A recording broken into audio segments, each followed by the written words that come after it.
You ever seen that movie Friday?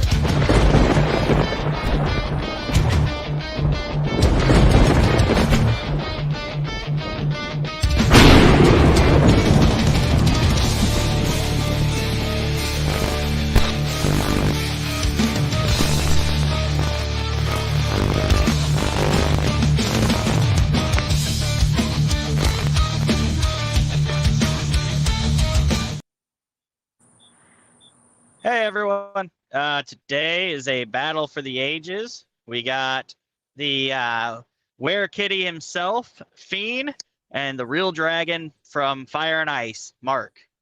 Today is going to be a Delphi debate. We're going to be just talking and just having a chat. Anyone's allowed to ask questions. Just comment. Let us know what you want to hear about. Do one of you guys want to start off with your stance on it? Go ahead, Fiend. Oh man, you want me to go ahead? Well, first, what's a werecat? I think people want to know that. I'm gonna do a short or like a shorter video that just answers all these common questions. So stay tuned for that. Sounds good. Long story short, it's a very obscure cryptid, like in the vein of a Bigfoot or a Loch Ness monster or a chupacabra. Okay. All right.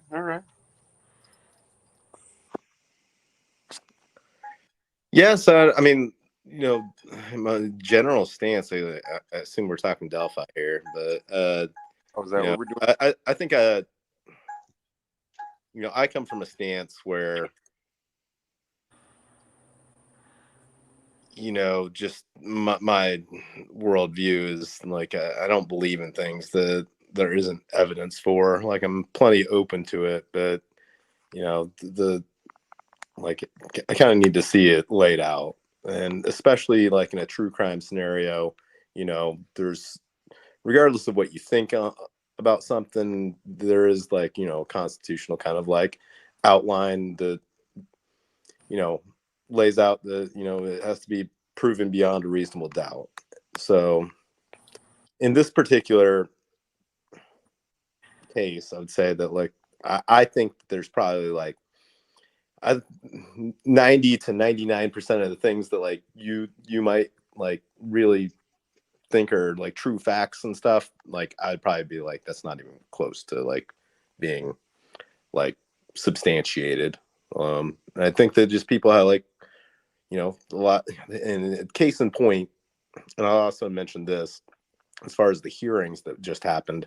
We've got a bunch of different stories from a bunch of different people, and like even though they tried to take diligent notes, like there's things that are missed, there's things that are misheard, there's things that are heard differently between two different people, and that's where cameras would be ideal, but at least the transcripts, and we're not going to have the transcripts for 4 to 6 weeks. And just heard T and Marv talking about how much those were going to cost.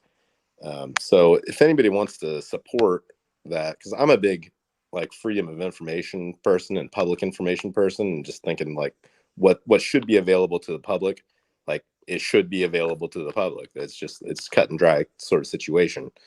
But like go over to T's channel and find her PayPal and send her some money so they can get those transcripts, because that's going to be a big piece of this, since we don't even have this basic information really. Like we think we might have it, but we don't really have it. Yeah, go ahead. How much are the transcripts? How much did they say they were? Yeah, I thought you said like $4,200. $4,500. Yeah, it was a lot. And that was an estimate, and it may be more than that. And that's how much they're going to cost if they're for the first person that requests them. So if the attorneys were to request them, it'd be significantly less, but it's still like $700-800, which it's a lot. It's not just, I mean, just to get what is intended to be public information.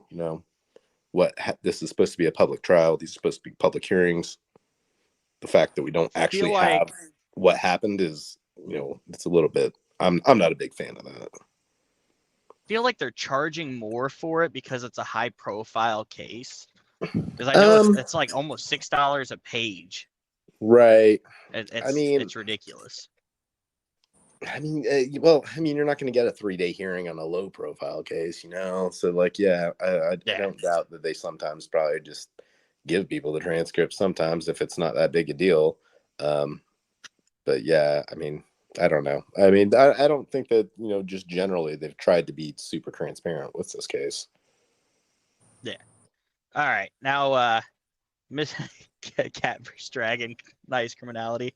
Now, Mark, where's your stance at on this? I know personally, but for the chat. Pretty sure they know too. I think that, he's guilty. I think that this case is really the foundation of it is a timeline, and it's such a tight timeline that only one person could fit the timeline. And I think that they've presented enough to show that that person is Richard Allen. And then you add in all the other things that have come after arrest. So, but just because that I think that he's guilty doesn't mean that I think that it was a good investigation or that I agree with what's going on in terms of the, how things are playing out in court and actions from the judge and the prosecution and the defense. I think that it's been a mess on every side. I think the starting point is like, a good starting point. It might not be the exact starting point, but I think with like, something that I'd say I'm firmly like undecided. Like, I think there's a number of ways that you can land on this, like that are pretty reasonable. You either think Richard Allen did it by himself, or you think Richard Allen did it and did it with somebody, or you think somebody else did it by themselves, or you think other multiple people did it by together. And like, those are like, that's like kind of the realm of possibilities. You might have a miscellaneous category, but that probably includes like some crazier theories.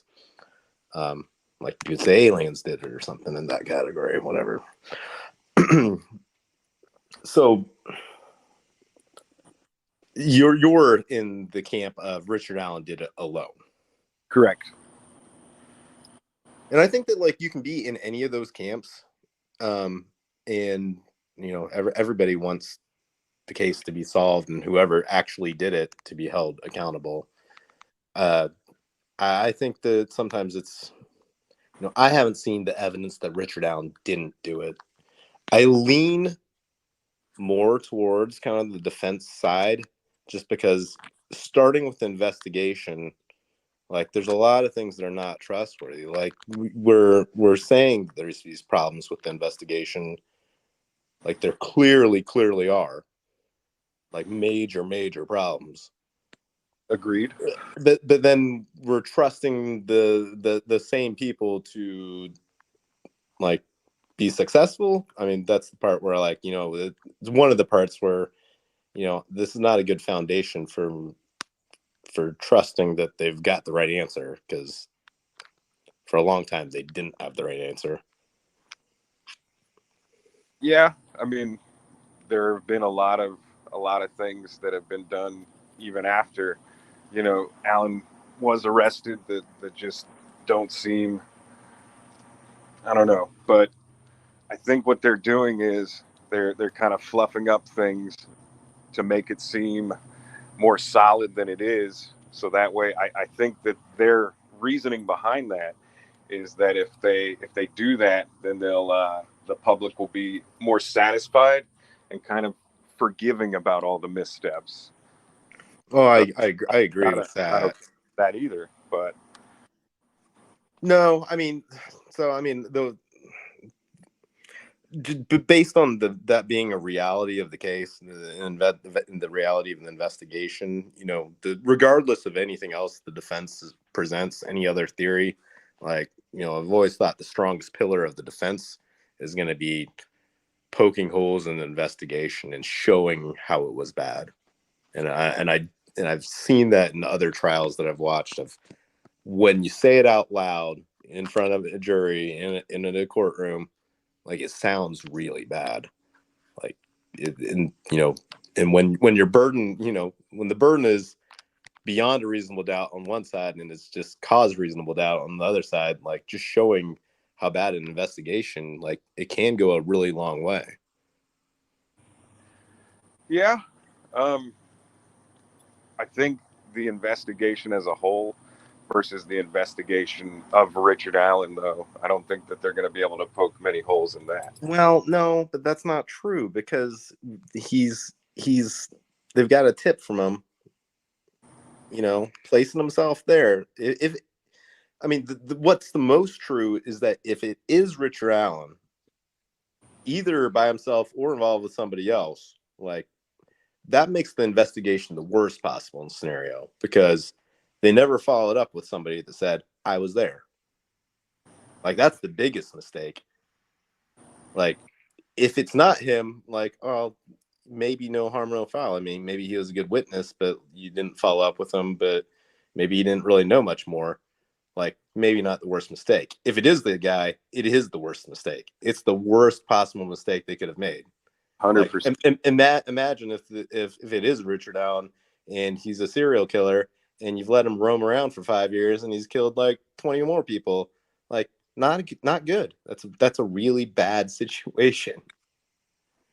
Right, but I don't think that's the reality of this situation, though. Well, I mean, I'm skeptical that he's involved, because I haven't seen a lot more. And the other basis for like leaning that way is just that we know that there's a ton of physical evidence collected at this crime scene. We know that there's DNA. Like, or almost know. Like, I wouldn't say no for sure, but they've collected DNA for a lot of people, and I don't understand why they would do that unless they're comparing it to somebody. And then we've got depositions from, I believe, Holman and Liggett to say, like, no, we don't have this that connects Richard Allen, or this or this or this. No fingerprints, DNA, nothing on his phone. But we know that there should be those sorts of things. So, the foundation of their case, I mean, I have a hard time with just the confession type of stuff, because that's not stuff that existed previously. That's not like actual evidence. That's that's not existing evidence. That's new stuff. It didn't exist before. Right, but I mean, it may be uncommon, but it still happens that evidence is gathered after someone's arrested. Sure, but but this is not the same scenario as where it's more evidence is developed. Evidence is developed all the time. Yeah, you find, like, collect more evidence that exists, or you develop leads that exist. But this is more like, this is evidence that was created. It didn't exist before, but now it exists. But it exists in the parameters of him being imprisoned. Well, also too, they could have had evidence that wasn't relevant until they identified Allen too. Yeah, and see, this is one of the things where, like, there's a lot of jumps to conclusions with everything, as far as like, you can always what if everything, they could this, they could that. Like, you can do that with like any scenario. Like, you plug in any person and just be like, well, it could be this way. Well, back to what you were saying about DNA. I mean, that goes both ways, because all the other guys have submitted samples as well. And obviously they don't have any kind of match, or there would have been some kind of action. I mean, I don't know. I mean, I don't know what the results of any of those were. Like, sometimes they would collect something or do the start of the investigation, but not the conclusion of it. Like, they might collect a swab, but they didn't test it. They might, like, have the opportunity to collect a phone, but they didn't. They might write a warrant, but they didn't serve it. It's time. They get a tip from Richard Allen, but they don't follow up with them. Like, that's something that happens over and over in this investigation, where they do the first piece of it, but they don't complete it. What do you make of them deeming it unfounded, though? Well, I don't know that. I mean, that's an assumption, and I strongly believe that there's some. I do that there's some reason that this tip was, like, flagged a certain way. I don't know it for a fact. I think there's evidence that, like, it's definitely It was definitely collected at the time it was collected and input at the time it was collected. I don't think they're going to fabricate a Ryan like tip number for it. I think it's sitting there, number 74 in their system, out of thousands upon thousands, like one of the earliest ones. And for some reason, it's overlooked. And my logical conclusion is that it's marked, it's flagged as something irrelevant or unfounded or unreliable. So, do you think that he spoke with Doolin, or do you think that he spoke with Skinner? I have no idea. The only part about that I find strange is when they wrote the search warrant, they put Doolin's name, but when it was reviewed by a prosecutor and judge, and it's gone through some filters, they removed Doolin's name and they put investigators instead. I find that strange, and I think it lends some credence that it might not be Doolin. Yeah, I didn't notice that until you pointed it out, but same. It's a very interesting little tidbit, and because I've heard, I don't even think it's on any particular side, but the Skinner idea, is something that has been around, and I didn't give it a lot of credence because until it's backed up by something, and that at least backs it up a little bit. So, do you want to go into your, I guess, theory about who and what in terms of who committed the crime? I mean, I don't have a particular theory, I keep kind of I don't know, 100 different theories in my mind, and kind of rank them, as far as what my leading theory might be, or what my or what my fifth leading theory would be. But I don't have a particular theory of anything I believe. I don't think that we have the foundation to get that far, and that's where I think that at least assuming somebody's constitutionally innocent until proven guilty is an easy baseline to follow, because they just haven't seen it yet. Has anything that the defense presented for alternate suspects held more weight than what's been presented against Richard Allen for you? That the defense is presented in terms of the who? Well, and again, we're not at the stage where this is happening yet. The trial is where everybody really puts their case forward and presents evidence. We just haven't really gotten to that stage. There was some evidence stuff in this hearings, right? But again, we're going. Well, did they do enough, in your opinion, to create a nexus? I mean, I certainly think there's a nexus for a number of these people. One of the things that I've heard, and I think maybe YouTube and the YouTube streets have been a little bit more fair on this than my local news, but I've definitely heard on the local news stories, and they say none of these third-party suspects can be tied to Delphi on the day of the crime. And by Delphi, they don't mean the crime scene; they mean the town. Well, there's a huge problem with that, because Patrick Westfall lived in Delphi at the time. He lived right there. So he's certainly there. And then, we know that Brad Holder was essentially going to visit him every Sunday, sometimes staying overnight. And I mean, we can look at his, we used to be able to look at his Facebook, but he was there on November 10th, November 13th, November 20th, December 4th, December 18th, December 20th, January 21st, February 5th, and then after the crimes on February 17th and February 18th. But we're going to say it's completely ridiculous that he might be there February 13th or 14th. That's just crazy. Well, no, it's not crazy. He was there all these other dozen times for sure, and probably a lot more than that, because he was essentially going every Sunday. So we know he was there a ton. But, it happened on a Monday. Did he go a lot on Mondays? He would stay. It looked like he would stay the Sunday night like sometimes. So one of the things that was said at the hearings when they asked Click if he had seen the alibi evidence for Brad Holder, and he said no. So do you think that that means that there's more than just a time clock? You know, maybe they have him on camera driving somewhere or something like that. I mean, based on what they've said, but previously, no, it doesn't sound like anybody ever like followed up to like verify that somebody had eyes on him at work. And you know, the time clock. I mean, the time clock. I mean, I've worked jobs where it's an app called Workday, and you just click a button on your phone to clock in.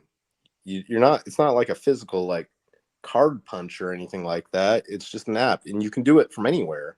So if you're running late to work, you can clock in on time and show up 10 minutes late and not get in trouble. Or if you want to leave early, you can clock out. You can leave and then clock out and half an hour later, you know, like pretend you were still there. Like, I don't know what kind of system they were actually using. Zero idea. I just know that, I know that you can do that. I was say Royal We has asked a few questions. If one of you guys would like to read them, I can't see chat, so I can see the screen. it should. I was about to say it should be on the screen.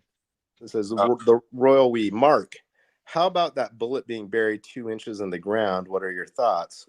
Why would his former attorney say it if it wasn't true? I am gonna play the Fiend card here, and I need to see that for myself.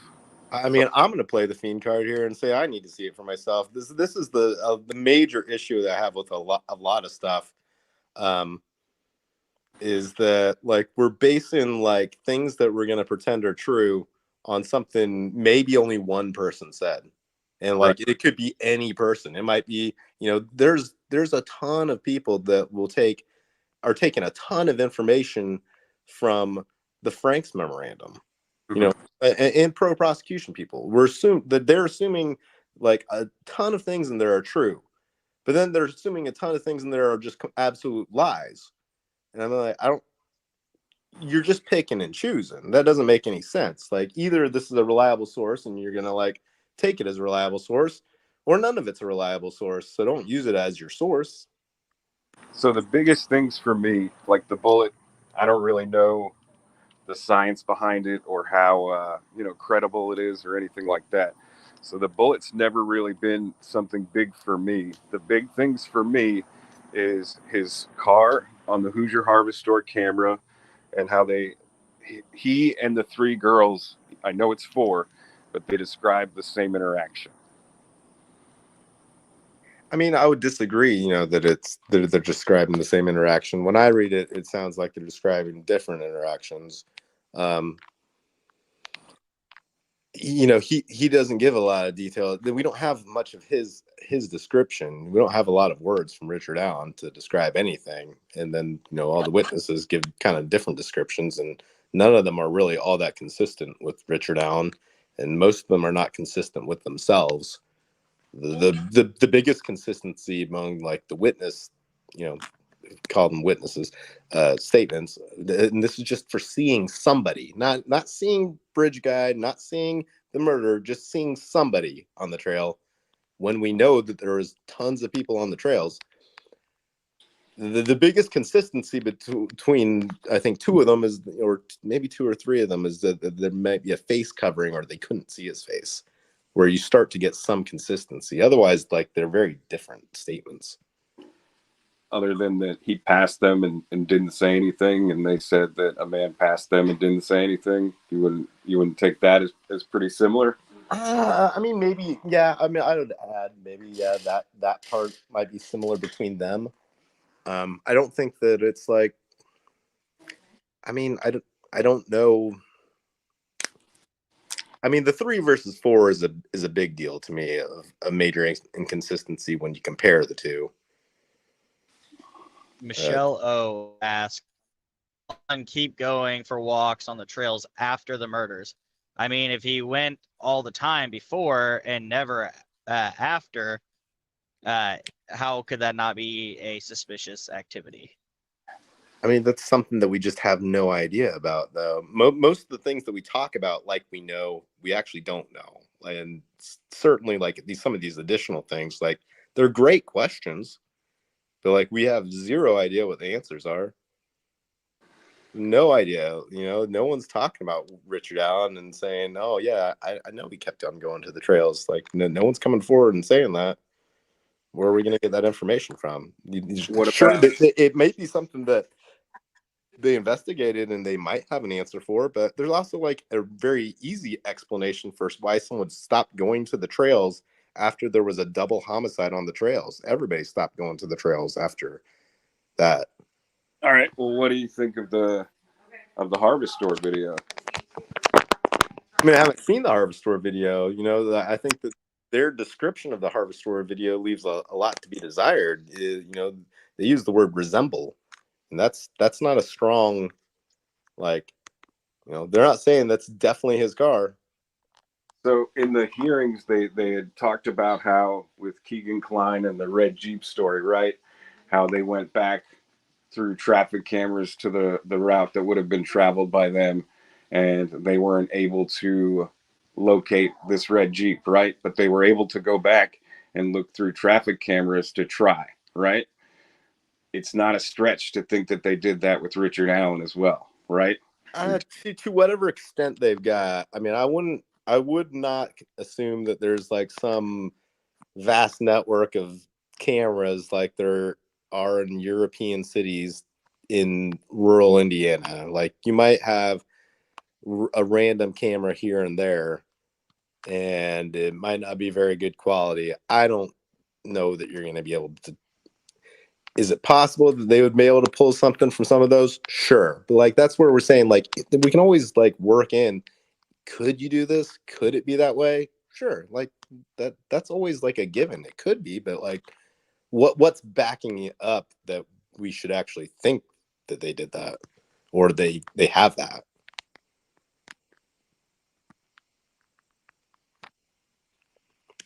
Liggett said the car on Harvester or the Harvest Store vid matched, and McClellan downgraded it to it resembled. Okay. Do you have anything Yeah. to say And about that, Mark? so that might be, All Eyes is very detail oriented, and that might be another difference from the warrant to the PCA. And I think those differences are like, they are important because, it's gone through a review process at that point. And the things that they backed off of, even though like they were trying to make it stronger, like I think that tells you something.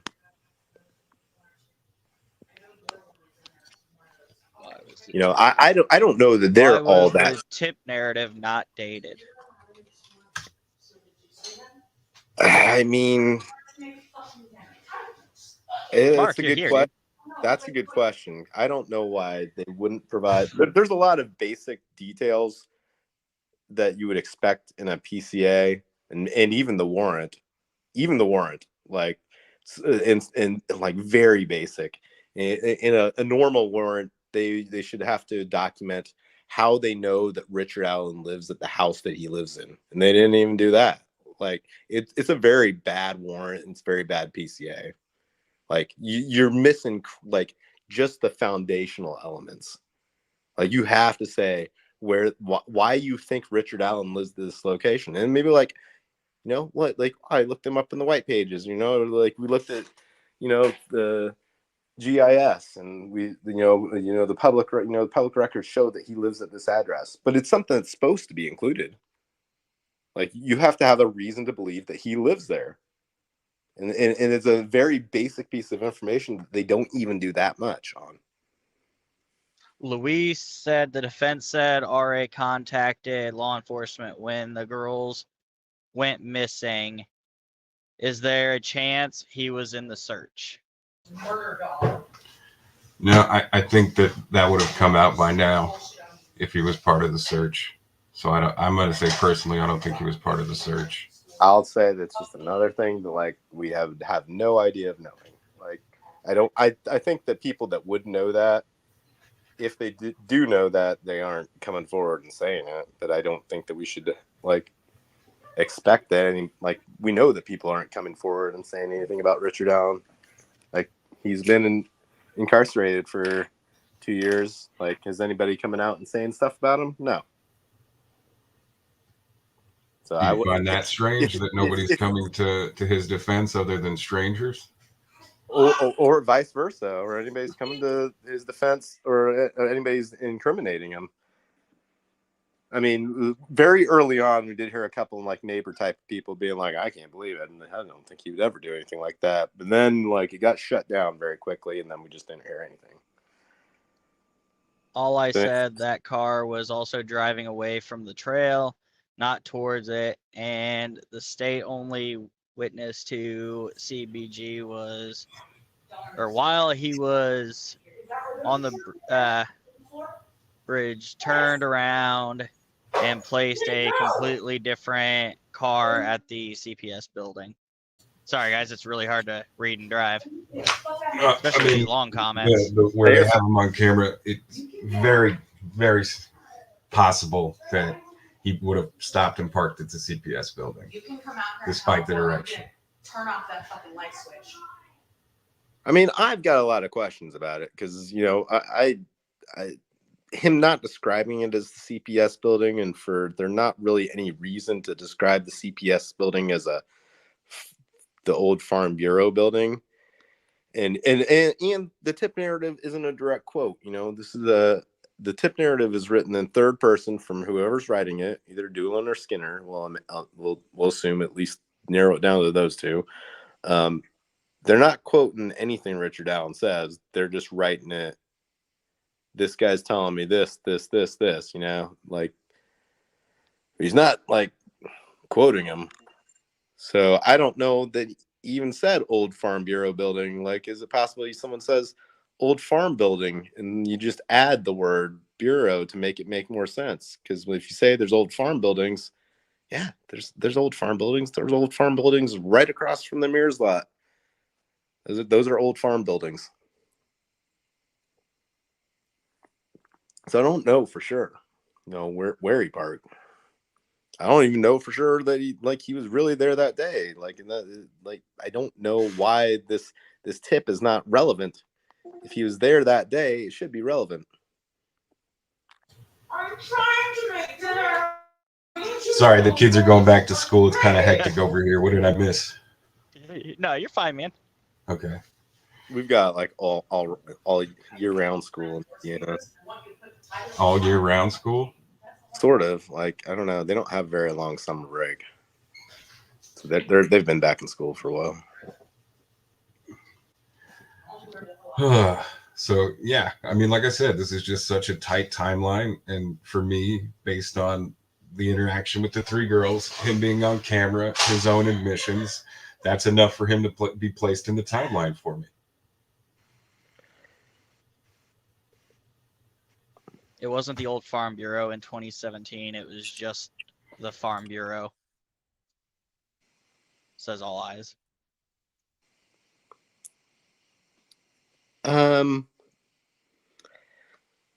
Yeah, so the farm